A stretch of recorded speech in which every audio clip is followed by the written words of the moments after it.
Today on the channel, we've got a very, very special book to have a look at. And today's book that we're going to be reviewing in this special review is The Mandrake the Magician, a new series that was started by few publications back in the 1990s.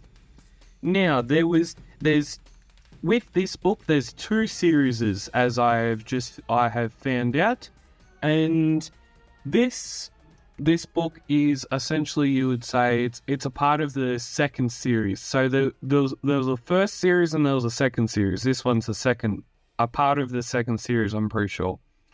And the first series was a limited run of issues. I think there was 6 of them, and I'm yet to track most of them down. I found 5 Mandrake the Magician books in a very country town called Forbes. Now, if you want to do a Google search of where Forbes is, you can if you want to, but let's get into this comic book. This story is from the 1940s. It's the classic, The Ice Lady, and we're going to start now. One of the panels that's on the front cover, before we start, one of the panels that is on the front cover right now it says, I never cease to thrill at this masterpiece of refrigeration. Does this comic book have anything to do with freezing people? Well, we will just find out right now.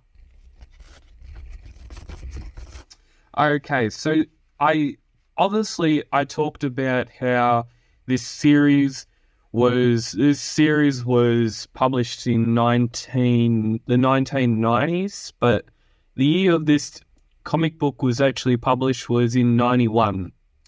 And it was published by Jim Shepard at the time. So if you're a fan and you've been collecting the Phantom comics for quite a bit, and you do not know who Jim Shepard is, Jim Shepard pretty much from the 1990s to the early 2010s, he was the main person who kept the Phantom alive in Australia.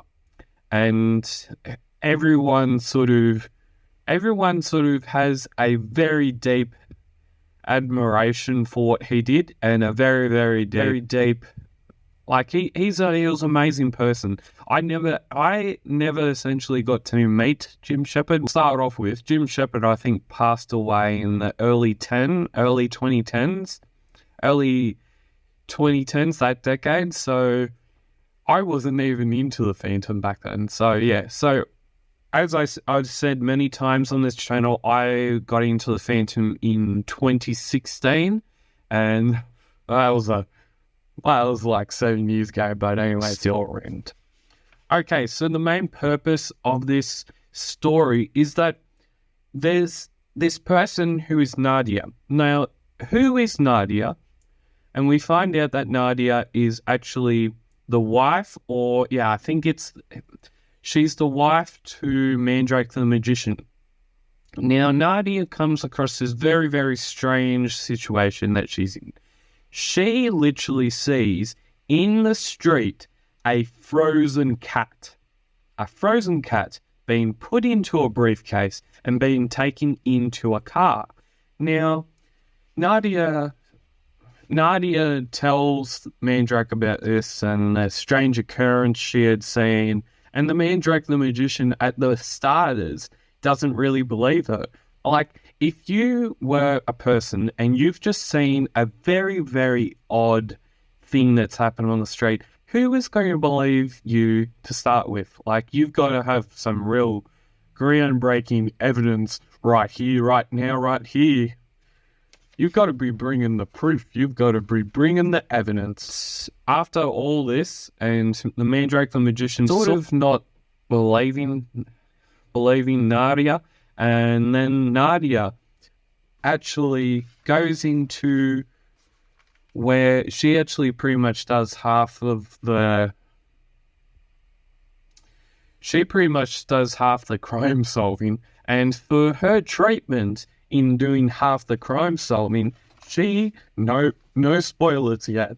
She gets a job at the refrigerating place that she's doing some research on, and they suspect her of snooping. So what they do to her, what they do to Nadia, is that, yep, they freeze her. She's still alive, yet there's probably 43 people that have been quote unquote isotized, and she's one of them, and she's still alive. But there's this in this book, it's a bit. There is some stories, especially around right now. There's some stories, especially like this one, that it just gets a little bit crazy and it gets a little bit wacky. Like you've got 43 people, 43 live experiments that are frozen but are still alive. But the weird thing is that you've got all these frozen experiments, and every once in a now and again, they need to be fed. That just seems very. That sounds very unique, to put it that way. To put it in a good sense, that sounds very, very unique and very, very wacky. Okay, so we've talked about how Nadia is now frozen, but she's still alive. Mandrake the magician finds this out. He goes to the place where Nadia was at, and he ends up in a precarious situation. The person that is in control of this refrigeration company says to the Mandrake the magician that if you can help me with taking over the world, you can help me take over the world, and then you can, yeah. So pretty much the person that is in charge of this company pretty much falls for Mandrake the magician, and Mandrake's doing his little hypnotism, and the lady just thinks that is a mind-blowing spectacle. Like, if you were to say a person in the street, or a magician to such, like Costantino, like the Australian magician, if you were to see him live and he was doing all these magic tricks and all that sort of stuff, you would be pretty much, half your mind is going the other way, and the other half is getting mind blown. So that's pretty much what Mandrake the magician is doing. He's pretty much saying that he's pretty much hypnotizing her and thinking that what she's saying is what she's believing, pretty much. The person that's behind this company pretty much says to Mandrake the magician, this is how it works and this is how it's going to go, and this is, they have a black book of when the person needs feeding, when they need to take the person out of the refrigerator before they die. Mandrake the magician takes advantage of the lady and the way that the lady is trying to fall for the Mandrake the magician. So Mandrake the magician takes advantage of that and pretty much gets the black book, creates a very disturbing vision here. So you can see Mandrake in this panel, and this is the disturbing person. Hey, there's a guy with no head. Like, it's part of this story is very comedic, and part of it is very wacky, and part of it is very funny. And then we have Big Lothar coming in here, rummaging around in this big refrigerator, and he just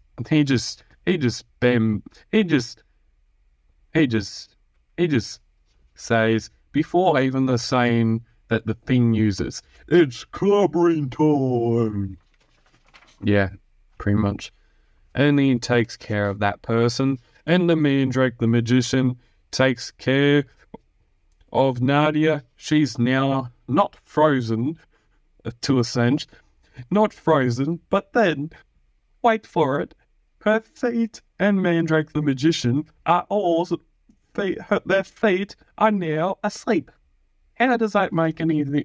Does that make the situation any worse? No, I don't think so. They get out of that. The people who are trying to escape, they try and escape. There's a car after them. They have a feeling that they're being followed. They skid and they swerve and they crash into a lake. They think the lady thinks that they are gone, but they are not. They rise to the surface and we see a spectacle of what is to happen. Mandrake the magician has long arms. Who would have known? And the gun that the lady was taken of hold is taken out of her grasp. And at the moment, we hear the lady falls to her devastating death. Will we ever see this mysterious, frozen, refrigerating woman again? I don't think so. And Mandrake the magician, Nadia, and Lothar lived to save the day again. The end. And now I'm just gonna read this little panel that is right here, because I think this is a very, very well piece of history. So next month, in this comic book at the time of publication, next month a special double issue featuring Mandrake in two blockbuster adventures, The Earthshaker and the Dr. Congo, plus a rare 4-page featurette from the archives, Arson and Old Rags. Order now. The end of this story. Watch for Mandrake, Princess Nadia, and Lothar in their next adventure. Okay, so we've essentially reviewed the story. Now, I think in good part terms, I think we might just have a look at a couple of the panels that are in this book, because this book is it's filled with art that is very, very classical. It's very, very classic, and it's just very, very beautiful to the eye. That's the machine that Nadia was frozen in, and that's how Mandrake is against the god of time.